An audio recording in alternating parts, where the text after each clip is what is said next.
Okay, we're going to talk about statistics and probability now. They say historically, statisticians were people who collected masses of numerical data and organized this information into charts and graphs. Although some statisticians still do this kind of work, the majority are concerned with the problem of statistical inference. That is, using numerical data to make logical decisions and inferences. Inference means like a guess. It is assumed that the data generated it's usually assumed that the data generated satisfies some unknown probability distribution.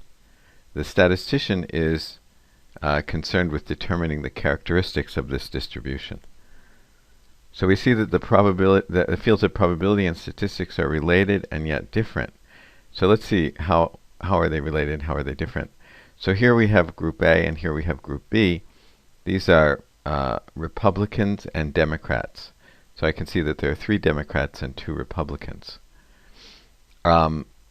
So for example, from a probability point of view, since the distribution of Republicans and Democrats is known for group A, the answer to the question, if a person is selected at random from group A, what is the probability that he or she is Republican, is easily determined, right? It's just 2 out of 5. The difference is when you're doing statistics, you're assuming that this is unknown. You don't know what the composition is, for example, in terms of Democrats and Republicans, and we take a subset or a sample of persons as randomly chosen from group B, and the distribution of Republicans and Democrats in the sample is noted. Statisticians then try to make inferences about the whole population, of the total population. Okay, so here in probability we know the composition of our sample, and here we don't know the composition of our population. Actually, I don't mean to use the word sample here. Maybe I should use the word, we know the composition of our sample space. Okay, so the important thing here is a new concept called random variables. So this is important in the same way that the word sample space was important, that the word event was important, that the word experiment was important, and I guess like the word probability was important. So we want to introduce a new concept called random variable. So suppose we have this sample space. So HHH, HHT, HTH. So this is probably tossing a fair coin 3 times, right? And the sample space is the recording of the sequence of heads and tails. Okay, but suppose we're really interested in focusing on the number of heads that occur rather than the particular sequence. Now we did this before, but we're sort of focusing more on just the outcomes now. Or, I'm sorry, just the number of heads or the number of tails. In this case, maybe the number of heads. So with each outcome, this one, this one, this one, we can count the number of heads, and so we have a number associated with each outcome. For example, the number of heads here is 3, so we'd say 3 is associated with this. We would say 2 is associated here because there are 2 heads. 2 is also associated here. 2 is associated with this outcome. 1 is associated with this outcome, and so on. 0 is associated with the last outcome. They say this idea of associating a number with an outcome of an experiment occurs so frequently that statisticians have found it convenient to introduce the following terminology. So we're talking about associating a number with each outcome. So a random variable is a rule that assigns a numerical value to each outcome of an experiment. Okay, so each outcome gets associated with, gets assigned rather, a number. Okay, that's actually a function, right? It's actually a function from the sample space to the real numbers, right? This is the domain of the function, and then the range, the codomain of the function is the real numbers. Or in this case, it's just the numbers 0, 1, 2, and 3. So we take the first example, and we said we tossed a coin 3 times, and we define or we introduce the random variable x.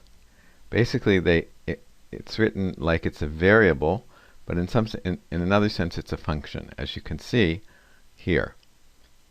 These are the sample points, and with each sample point we get associated a number. So this is 3, this is 2, this is 2, this is 2, this is 1, 1, 1, 1, 0. We can also ask what are the values that the random variable can become. In this example, it can only become 0, 1, 2, and 3. So we can talk about maybe the sample space, a kind of a new sample space created by the random variable, which is 0, 1, 2, and 3. Or we could use the word a new sample space induced by the random variable. Okay, let's take a second example. Suppose we toss a coin repeatedly until a head occurs. So maybe the first time we toss it we get heads, but maybe the first time we toss it we get tails, but the second time we get heads. Or maybe the first time we toss it we get tails, and the second time we get tails, but the third time we get heads. Or maybe the first time we toss it we get tails, second time tails, third time tails, but finally the fourth time we get heads. So they said we toss it repeatedly until a head occurs. So these are the possible outcomes. So you might get heads the first time, or you might not get heads the first time. So the outcome is continuing until you get heads. So this is another outcome. This is another outcome. So actually this is a little bit, they're violating one of the things we talked about in the last chapter. This is not a finite sample space, because it's possible that this could keep going. You could have more and more sample points. So it's not a finite sample space. Remember that in the last chapter we were limiting ourselves to only cases where the sample space was finite. Now we can define a random variable, which remember it's supposed to take each element in the sample space and associate it with a number. So we can let y, call it y this time, denote the number of tosses performed in the experiment. So this is the number of tosses. So 1 toss, or it could be 2 tosses, or it could be 3 tosses, and you can see that it can go on forever actually. Okay, let's take another example. A traffic engineer records the times at which 2 consecutive buses arrive at a checkpoint. Let the random variable z denote the time elapsed in minutes between the arrival of the buses. Thus, if the arrival times are 9:07 and 9:36, then the value of z associated with this experimental outcome is z equals 29 minutes. So that's the time between these two. Now in this case you might say, well, what was the original sample space? Because the definition of random variable is a number associated with each outcome in the sample space. So you might ask, what was the original sample space? So we might say that the original sample space was the time each bus comes, and then the function or the random variable associated with that is the difference in the time from given the first bus and the next bus. Okay, let's take example 4. A geneticist records the length of life in hours of a fruit fly. So how long a fruit fly lives. Let the random variable w denote the number recorded. So, okay, so maybe again you might ask, well, what's the original sample space, so it might be each fly is the sample space, and the number associated, the random variable, or the number associated with it, is how long it lasts, how long it lives, I should say. They say if we assume for simplicity that the time can be recorded with perfect accuracy, then the value of W can be any non-negative real number. Okay, so now when they say that, you might be reminded about the idea of whether these numbers that it can be form a continuous set or a discrete set. In other words, or you can say, does it form a finite set or an infinite set? Okay, a random variable is often described according to the number of values it can take on. So if we go back to this case, the number of values it could take on was just 1, 0, 1, 2, 3, 4. Right? There are 4 values that it can take on. But once we get to this example, how many values can it take on? It can take on an infinite number of values. Now, this kind of set in mathematics is called a discrete set. Okay?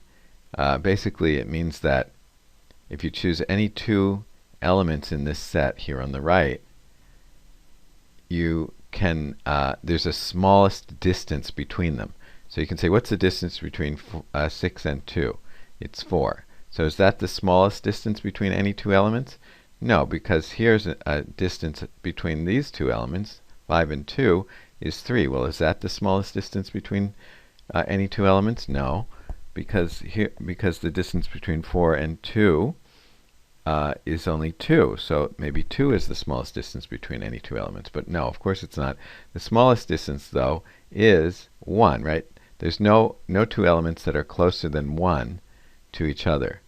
Whereas, if you take, when they said here, assume that the time can be recorded with perfect accuracy, then is there a smallest distance between any 2 possible times? No, because, for example, you could have, that the fly lived 1.888888 days versus another fly might live 1.888889 days, and so on. If you can record it with perfect accuracy, then there's no smallest distance between any 2 possible values. So they say a random variable is often described according to the number of values it can take on. A random variable is finite discrete if it can take on only a finite number of possible values. For example, the random variable x in example 1 is finite discrete, so it can only take on these 4 values. Then we talk about infinite discrete. So that was this case. When it's infinite, it's definitely infinite, but it's discrete because, as I said, there's a smallest distance between any 2 elements in the set of values that it can take.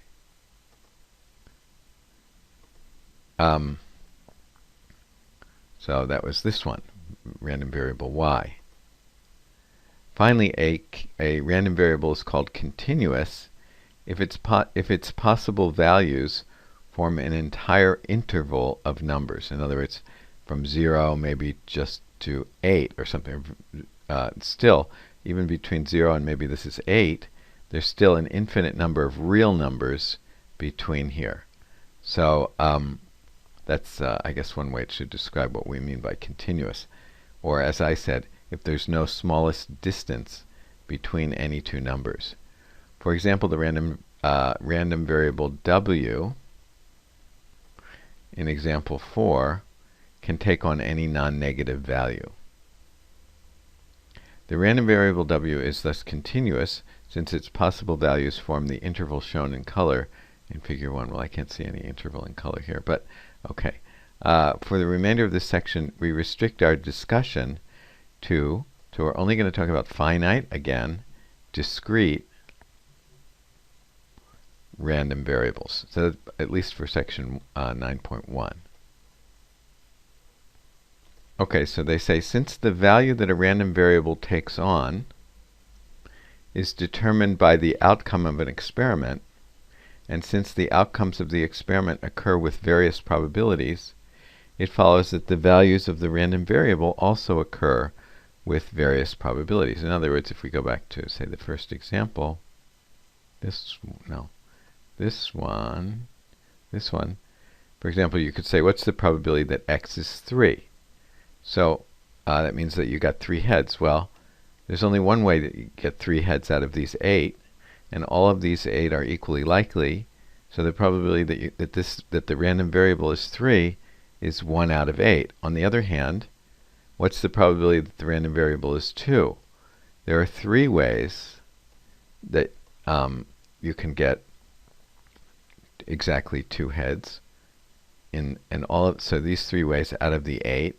So of course the probability is 3 out of 8, which is different than it was for this one, which was 1 out of 8. So the probability that x is 3, that is the probability that we have 3 heads, is 1/8, but the probability that x is 2, there are 3 ways to do that, so it's 3 out of 8.